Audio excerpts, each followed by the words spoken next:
अस्सलामुअलैकुम, वेलकम है आप सभी का इस नई वीडियो में। तो ये वीडियो जीएनएम, एएनएम और उसके अलावा 10th और 12th base paramedical diploma courses का एग्ज़ाम जिन बच्चों को देना है उनके लिए इंपॉर्टेंट रहेगा। हमने प्रिपरेशन सीरीज़ आपकी स्टार्ट करी थी, 2-3 वीडियोज़ हमने इस साल के अपलोड किए थे। उसके बाद बीच में माह रमज़ान का महीना था, उसमें टाइम तो मिलता ही नहीं था और इतने वीडियोज़ अपलोड करने का तो टाइम फिर भी नहीं मिलता था। यहाँ पर फ़िलहाल हम अपनी सीरीज़ को यहाँ पर रिस्टार्ट कर रहे हैं, रिज्यूम कर रहे हैं अपनी सीरीज़ को। हमने आपका यूनिट 2 उठाया था, ह्यूमन आई से हमने पार्ट 1 अपलोड किया था जिसमें हमने 20 क्वेश्चन को आपके साथ डिस्कस किया था और आज हम आपका पार्ट 2 लेकर आए हैं।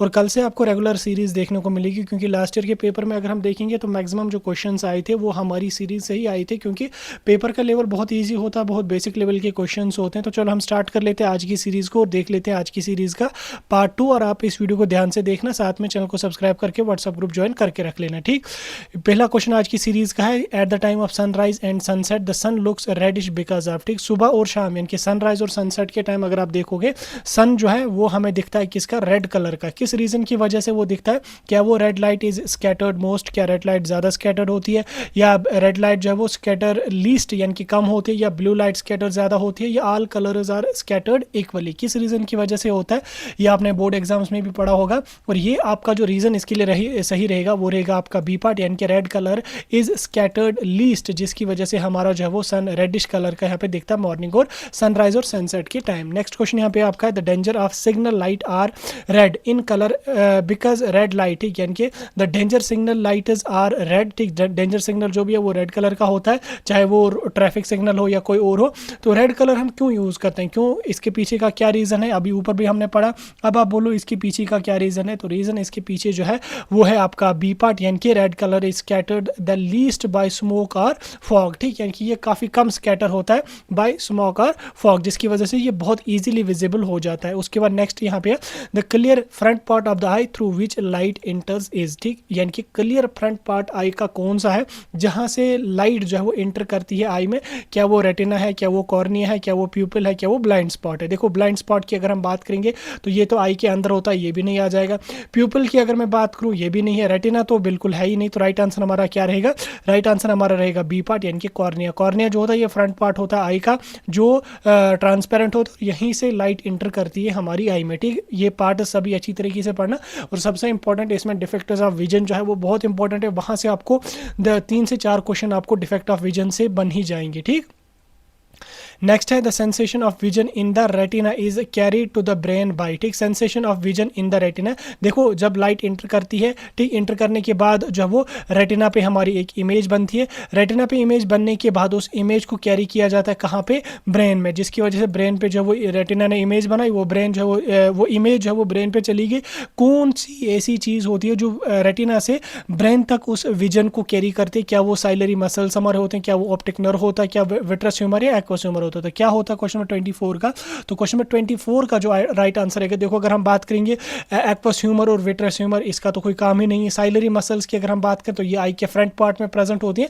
तो राइट आंसर हमारा रहेगा ऑप्टिक नर्व। ऑप्टिक नर्व क्या काम करता है? ये रेटिना से सिग्नल को लेता है और ब्रेन तक यहाँ पे पहुंचाता है। ठीक, नेक्स्ट क्वेश्चन यहाँ पे क्वेश्चन नंबर 25 है, the space between the cornea and the eye lens is filled by. ठीक, कॉर्निया और आई लेंस के बीच में जो स्पेस होती है वो किस फिल्ड होती है? क्या वो एक्वस ह्यूमर से, विट्रस ह्यूमर से, प्लाज्मा से, ये सेलाइन से। ठीक, इसमें क्या आंसर आपका रहेगा क्वेश्चन नंबर 25 का? तो क्वेश्चन नंबर 25 का आंसर जो रहेगा, देखो सेलाइन का कोई काम ही नहीं है, प्लाज्मा का कोई काम ही नहीं है ह्यूमन आई के साथ। एक्वस ह्यूमर और विट्रस ह्यूमर यहाँ पे रहा। एक्वस ह्यूमर और विट्रस ह्यूमर में आपको याद रखना, जो एक्वस ह्यूमर हमारा होता है ये प्रेजेंट होता है कॉर्निया और आई लेंस के बीच में, यानी कि आंख के फ्रंट वाले साइड पे जो हमारा होता है वो एक्वस ह्यूमर रहेगा, और बैक साइड या आई के अंदर जो होगा वो विट्रस ह्यूमर होगा। वी बोले तो अंदर, इसको आप यहाँ पे ऐसे याद रखें। एक्वस ए स्टार्ट में होता है, यानी कि ए पहला वर्ड है, तो ए जो है वो आई के फ्रंट पार्ट में होगा, यानी कि कॉर्निया और लेंस के बीच में यहाँ पे ये प्रेजेंट होगा। इस तरीके से आप यहाँ पे याद रखना। नेक्स्ट यहाँ पे आपका Tyndall effect is related to. Tyndall effect जो है वो किसके रिलेटेड होता है? क्या रिफ्लेक्शन, डिस्पर्जन, स्कैटरिंग या रिफ्लेक्शन ऑफ लाइट? तो किसके रिलेटेड हमारा टिंडाल इफेक्ट है? क्वेश्चन नंबर 26 का राइट आंसर आपका रहेगा सी पार्ट, यानी कि it is related to the scattering of light. ठीक, टिंडाल इफेक्ट जब पानी पे लाइट पड़ती है तो उस वहाँ पे टिंडाल इफेक्ट हमारा यूज होता है, हालांकि इसको हम ज़्यादा डीपली जाएंगे नहीं, आपने पढ़ा होगा। A person with myopia can see. ठीक, ठीक, मायोपिया जो एक डिफेक्ट होता है, आई का डिफेक्ट होता है। मायोपिया जिस पर्सन को होगी, क्या वो नियरली ऑब्जेक्ट क्लियरली देख सकेगा, या डिस्टिंक्ट ऑब्जेक्ट वो क्लियरली देख सकेगा, या वो इन ऑब्जेक्ट्स को देख ही नहीं सकेगा? तो क्या राइट आंसर रहेगा हमारा? वो रहेगा हमारा ए पार्ट। यानी कि जो मायोपिया होता है उसमें क्या होता है कि एक पर्सन जिसको मायोपिया होगा वो नियर बाय ऑब्जेक्ट्स को तो अच्छी तरह से देख सकता है, लेकिन दूर के ऑब्जेक्ट्स को वो अच्छी तरीके से देख नहीं सकता, हो गया मायोपिया। उसके बाद हाइपरमेट्रोपिया की अगर मैं बात करूँ, हाइपरमेट्रोपिया में क्या होता है, नियर के ऑब्जेक्ट्स तो उसको दिखेंगे नहीं, लेकिन दूर के ऑब्जेक्ट्स उसको दिखेंगे। उसके बाद होता है प्रेसबायोपिया। प्रेसबायोपिया जो हमारा होता है वो एज रिलेटेड होता है। अब इनके करेक्शन केस होते हैं, जैसे मायोपिया में कौन कनकेव लेंस लगेगा, हाइपरमेट्रोपिया में कौन सा लगेगा, कन्वेक्स लेंस लगेगा, प्रेसबायोपिया में हम मिक्सड लेंस का इस्तेमाल करते हैं। नेक्स्ट यहाँ पे an astronaut in space finds the sky to be, ठीक, एस्ट्रोनॉट अगर कोई स्पेस में चला गया उसको वहाँ पे स्काई किस कलर का दिखेगा? क्या वो ब्लू कलर का, रेड कलर का, व्हाइट कलर का, या ब्लैक कलर का? किस कलर का उसको दिखेगा स्काई? तो वो हमारा जो राइट आंसर रहेगा, देखो अगर मैं बात करूँ ब्लू कलर का हमें दिखता है क्योंकि हम बहुत दूर से उसको देखते हैं, वो आपने पढ़ा होगा, इसमें उसको हम ज़्यादा डीपली जाएंगे नहीं। तो जब कोई एस्ट्रोनॉट स्पेस में जाएगा उसको जो स्काई है वो ब्लैक कलर का दिखेगा, क्योंकि अगर आप उनकी इमेजेस वगैरह देखोगे वो ब्लैक कलर का हमें स्काई यहाँ पे दिखता है। नेक्स्ट क्वेश्चन यहाँ पे है when ciliary muscle relaxes the eye lens become, जब साइलरी मसल जो होते हैं वो रिलैक्स होते हैं, आई लेंस को क्या होता है? क्या वो थिन और फोकल लेंथ इंक्रीज करेगा, क्या वो थिक हो जाएगा, या वो कुछ और उसके साथ हो जाएगा? क्या राइट आंसर रहेगा क्वेश्चन नंबर 29 का? क्वेश्चन नंबर 29 आंसर रहेगा ए पार्ट, यानी कि जब साइलरी मसल्स जो है जब वो रिलैक्स हो जाते हैं तो जो हमारा आई लेंस होता है वो थिन हो जाता है, ठीक, और उसके अलावा फोकल लेंथ जो है वो इंक्रीज हो जाती है, ठीक। ये चीज़ आप यहाँ पे याद रखना, ठीक। नेक्स्ट क्वेश्चन यहाँ पे आपका है what is the function of rod sales in retina. देख, रेटिना में दो टाइप के सेल्स होते हैं, एक होते हैं रॉड सेल्स और एक होते हैं कोन सेल्स, ठीक। रॉड सेल्स कितने होते हैं, कोन सेल्स कितने होते हैं, ये आपको पता होना चाहिए। रॉड सेल्स का क्या काम होता है, कोन सेल्स का क्या काम होता है, ये आपको अब यहाँ पे पता होना चाहिए, ठीक। तो रॉड सेल्स का क्या काम होता है हमारी आई में? क्वेश्चन नंबर 20 का आंसर क्या रहेगा?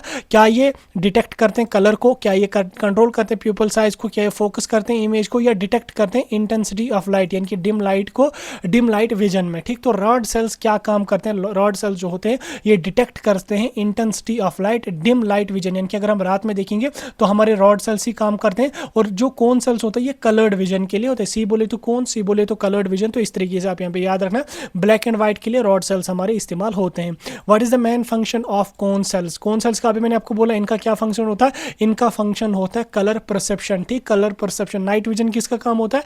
नाइट विजन होता है रॉड सेल्स का, ठीक। आर बोले तो नाइट, सी से आप याद रखना कोन सेल, सी बोले तो कौन सा, सी बोले तो कलर विजन। तो आप इस तरीके से यहाँ पे याद रखेंगे। क्वेश्चन नंबर 31 का आंसर क्या रहेगा आपका?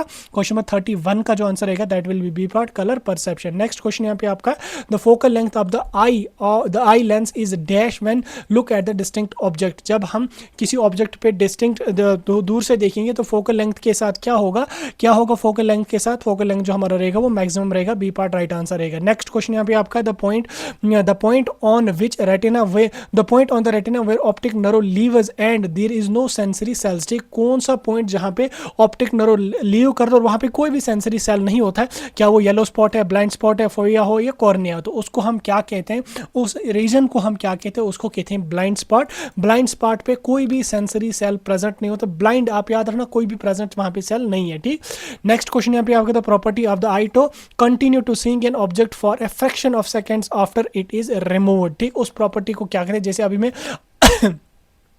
अभी हमारे सामने कोई ऑब्जेक्ट होगा, आपने देखा होगा कभी कभी ऑब्जेक्ट है, हम उसकी तरफ देखते हैं, हम ऑब्जेक्ट को हटाएंगे लेकिन कुछ 1-2 सेकंड तक हमें वो ऑब्जेक्ट वहीं पे दिखता है। किस प्रॉपर्टी की वजह से वो होता है?